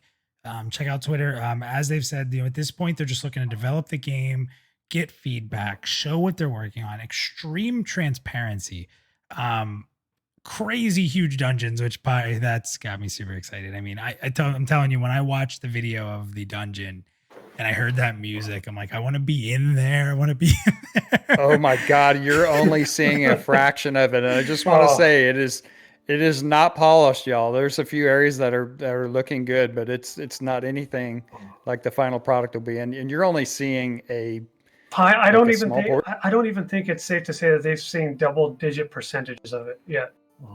That's awesome. Would you agree? Yeah, because I mean it's pretty close. They've seen exactly. It's big. That's all I gotta say. There's a lot of other areas that'll be revealed in time. Awesome. Well, guys, thank you so much for coming on tonight. This has been an absolute blast talking. The big thing I would take away, and I would tell the community, these are fans of the genre that feel just like you, trying to make a game, this vision they have of the memories, the moments that you're going to experience together. They're taking your feedback. There's some badass classes. There's some badass dungeons going on. The game seems to me in great hands. Be a part of the development. Join their Discord. Follow them on Twitter. Please, please, please. But guys, it's been a pleasure. Like I said, I probably could have went another hour with you guys, so I don't want to keep you hostage. But hopefully in the future we'll talk again. And I'm really looking forward myself to getting to see some of the games. So thank you guys for your time tonight. Pi, Scribbles, Lex, and Brian, thank you so much for coming tonight, and good luck on everything. And hopefully the community here can come over there and support you guys as well. We thank you as well. Thank you so Thanks much for having us. As always, it has been a pleasure. Thank you, Lex. I appreciate it. Thank you, guys. That's it for us tonight. And if you have any more questions, feel free to ask them on their Discord. Jump over there and, keep talking about Defend the Night. We'll do it in our community and in theirs. There you go. Look at that. Yeah. Thank you, guys. Here we go. We're going to head out.